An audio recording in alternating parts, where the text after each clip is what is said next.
Everyone, and welcome to something which I didn't think was going to happen this week.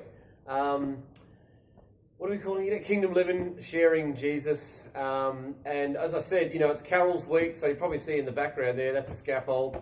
We've just been spending a lot of the day getting the projector down ready for Carol's. Keep praying for the weather as well.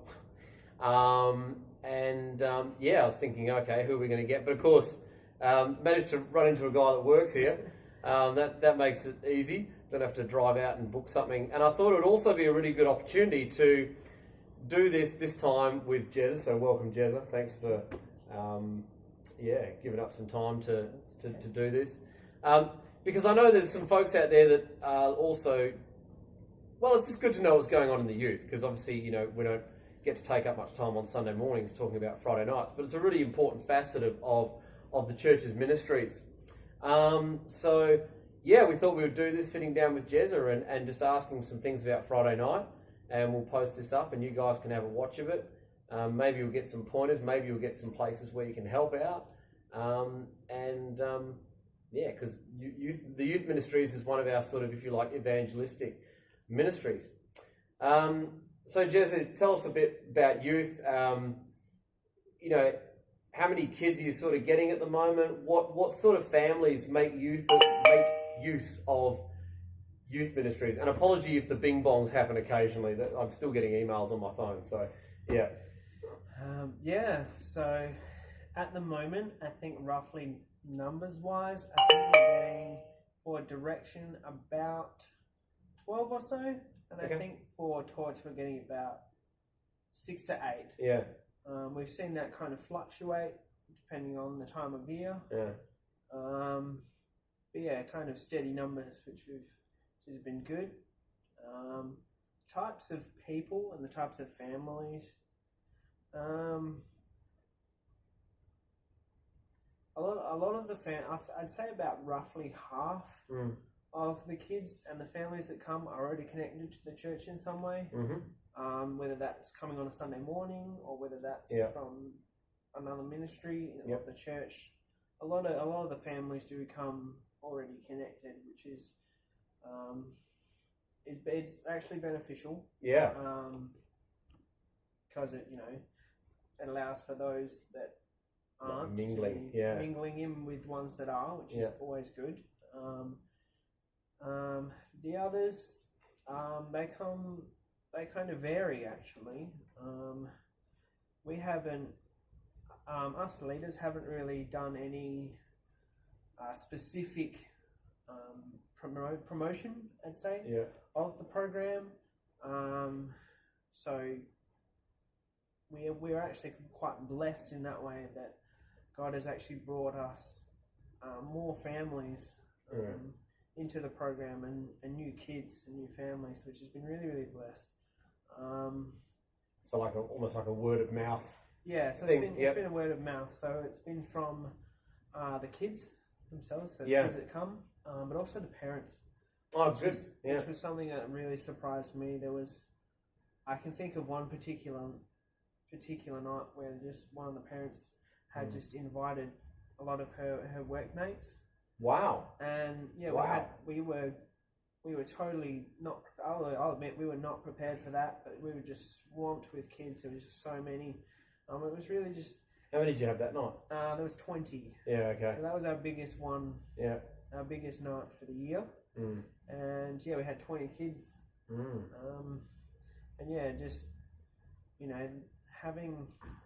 It's just really encouraging to know that the parents are supporting what we do and think that what we are doing is actually a really beneficial thing. Yeah. Really positive. I think that is good because, parents don't think that something's beneficial unless it's if they're seeing the benefits in the child's life.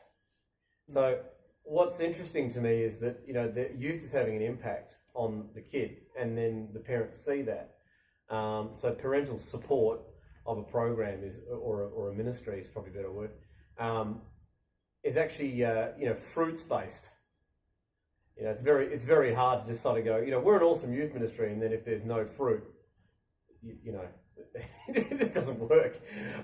So there's fruit happening, which is really cool. So it's interesting, the half and half factor. I often wonder what it'd be like if the same ratio on a Friday night happened on a Sunday morning. Imagine if a Sunday morning half of us were kind of, church and the other half were unchurched. How different that would look. Well, what would be the difference? What would be the difference? What would be one of the things that would really change? Oh, that's a really tough question. I think the biggest thing that would change would probably be interactions. There'd be obviously a lot of evangelism going on, but it'd be more or less, it'd be a lot of getting to know the person. Yeah. It's kind of the first, I feel as though that's the first step in actually evangelizing to someone, is about actually getting to know that person. Knowing their story. And knowing their story and knowing their struggles. That's the biggest thing, is when you know someone's struggles and what they're currently going through, rather than what the past is a part of that, but what they're actually currently going through, and being able to try and speak into that, pray with them about that, is probably more powerful than. So how do you as leaders get to know the real time, let's call it real time struggles of the people that, let's say, utilise the youth ministry, be they kids or families, full on? So for the Torch kids, the biggest way we do that is through our devotional series that we've been running for I think about 2 terms now, possibly more. We've been doing a series called "How's Your Week Really Been?" So in that we actually asked everyone, leaders and attendees, how their week has really been. Really been, yeah. So the premise is that there's 2 kind of questions in that: what's been the highlight of your week, and what's been the low light of the week. And we've actually seen that grow and develop, and people actually sharing some really sharing real stuff. Still deep struggles that they're having, and some, and stuff that previously they would have probably kept to themselves. And they've actually been encouraged and prayed for, which is something that's they're not necessarily used to. I don't think a lot of the youth in Mandurah and in our Western society are really used to sharing what their actual struggles. A lot of the time it's just, I'm always okay. And you have to look like you're okay and act like you're okay all the time.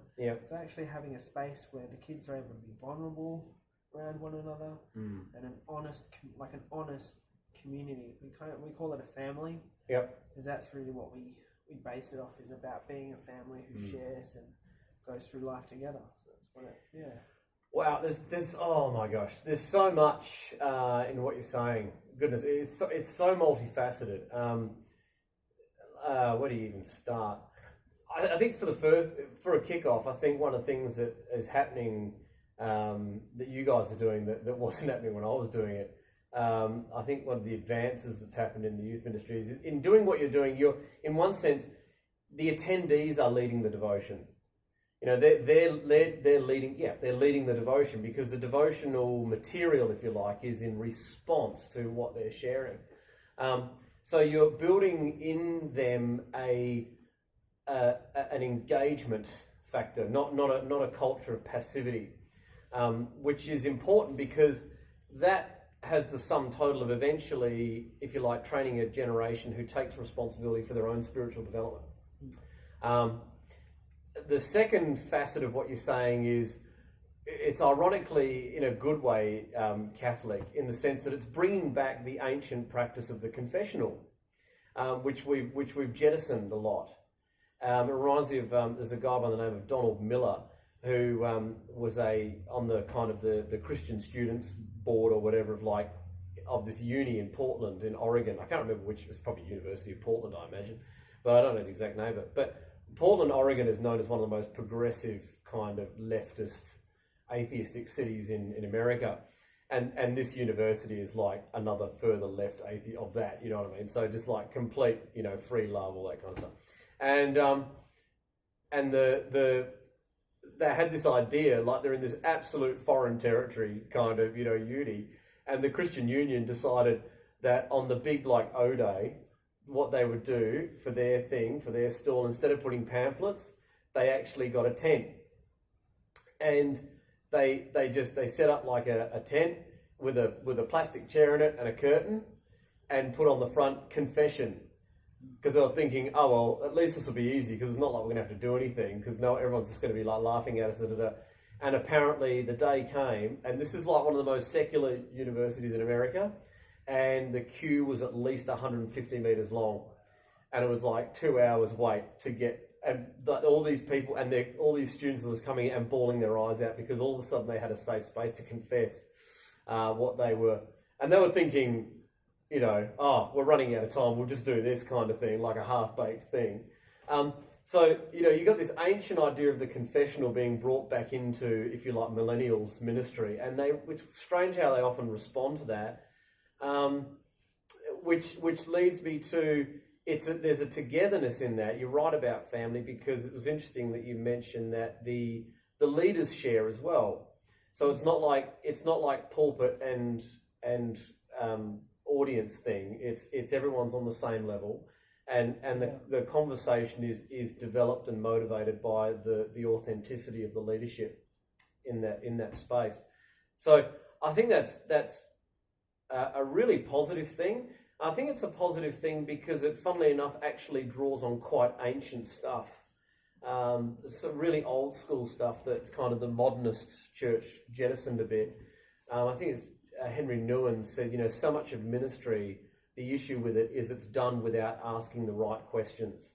So it's done just into a vacuum, whereas you guys seem to be intentionally going, well, let's not just speak words into a vacuum, let's speak it onto a contact point, and speak it into a context, which is obviously someone's particular struggle. So yeah, that's amazing. How about, obviously Direction's a different age group, and so they're a lot younger, so it's a bit more kind of, I don't want to use the word spoon-fed, but I suppose I just used it. So how does Direction work? Yeah. Yes, Direction is. It's only 1 hour, isn't it? So yes. Yeah, so your devotion's got to be a bit. Yeah. So you know, time limitations are definitely more difficult for Direction. Only having an hour, we tend to do very short devotions. Yep. Our most recent was the leader's favorite Bible verse. Oh yeah, And fair enough. Easy. Speaking about their favorite Bible verse and why it's their favorite Bible verse. Yep. Yeah, and it's been quite like that, just like single verse kind of things, short stories. With still a bit of an emphasis on sharing as well. Yeah. As a group, us leadership have kind of come to the agreement that testimonies are quite powerful. Yep. There's real power in story. Yep.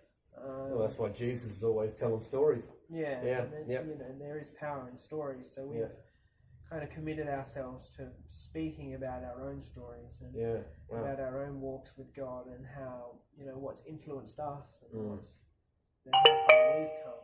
So yeah, it is a bit of a different.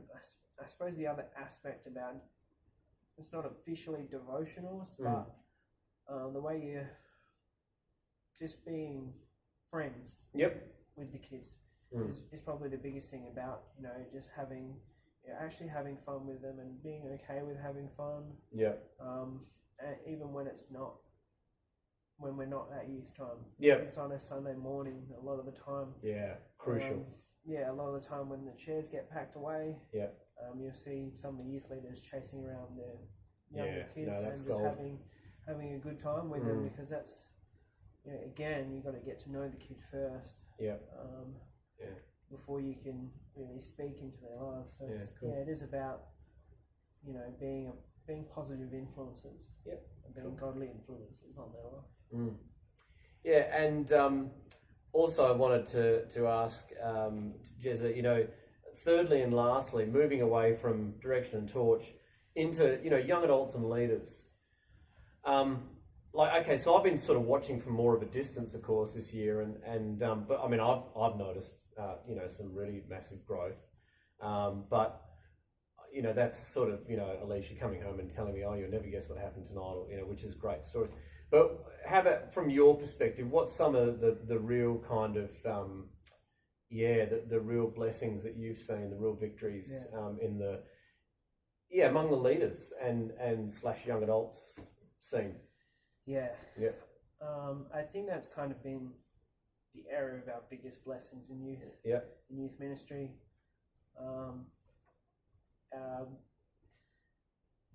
Our youth leaders, I'd say, are very, very close at the moment, which is actually really beneficial for our program. Yeah. Because if your team all hate each other, Yeah. it's going to rub off on the kids. There's that family mentality that I was talking about earlier. The way that kind of manifested itself amongst our youth is actually through the youth leaders. So we began the whole idea of sharing about how our weeks are really going and what's really going on in our lives. So there were often times once we'd finished debriefing, which usually finishes about 11:30 at night, we would hang around afterwards and chat and talk to each other about how we're really going and what's going on in our lives, which at times would go on quite late into the night. Or early in the morning, should I say. And it is just about that deeper sharing, and that's how the family has kind of manifested, and that's continued throughout the whole year and even growing stronger and stronger. There's been just a wanting for more of each other's time and wanting to just spend time with each other and that's really helpful. Just hang out together. So there's been a lot of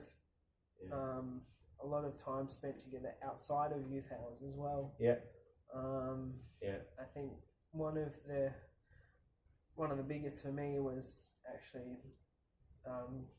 meeting up at your house. And was spending that about 3 weeks ago now? Yeah, about 3 weeks or so ago, and just spending, I think it was about 11 hours. At the senior pastor's house, young adults of the church, spending so much time just together, hanging out, and I think that was. So if I visited you on that day, you made me miss out on Super Smash Brothers when I was doing. It's all right. So just and just having safe fun. I don't know how many churches would be able to say that their young adults group spends so long together at possibly one of the safest environments that I could name. And I think that what I've seen as well is that aside from when that community keeps going outside of youth leading, you're starting to, this again from a distance, I'm seeing this, you're starting to enfold those that maybe might not be suitable as youth leaders per se on a Friday night, but you're starting to enfold people that are of the same age into that community in sort of all those unofficial, unplanned times. And I think that's really powerful. Community is so shaping because communities, I think, taking responsibility for the fact that we're not all as individual and rational as we think we are, and that actually probably one of the most rational decisions you can actually make is actually realising that I am going to be influenced no matter what. So I better choose what I'm going to be influenced by, and therefore I'm going to intentionally go and be a part of this community over here rather than that one over there. And I've noticed that obviously being YouTube, I can't mention names, and I wouldn't want to name people and stuff here. But I'm just noticing that there's starting to be a couple of folks that were sort of on the sort of fringes a bit. That there's been a few youth leaders go, hey, we should invite them along to our next hangout and whatever. And I think that's so important. That's really, really important. Okay. So we're probably going to have to wrap up there because I'm not sure what the time is, but usually 20 to 25 minutes is about the limit for loading it onto YouTube. But as per usual, and as with Andrew and Ron and Joe before, any last words to have the last word? I think I'll throw the challenge out to everyone that I threw the challenge to my youth is actually about taking the questions that we use for our devotionals, and how's your week really been, and using it with one another and other people. I put the challenge to the youth to actually ask their parents and talk to their parents about how their week's really been going. So I think I put the challenge out there to everyone in saying that just to talk about the real struggles of life and the real struggles of the Christian faith, and supporting and loving each other through that, free of judgment. I think that's the challenge that I would encourage people to undertake. Yeah, no worries. We'll leave it at that. So there you go. You heard it from the horse's mouth. And we'll catch you next time for... Not actually quite sure when next time's going to be. I might manage to sneak one in before Christmas. I'll see how next week goes. Otherwise, it'll be after I come back from holidays.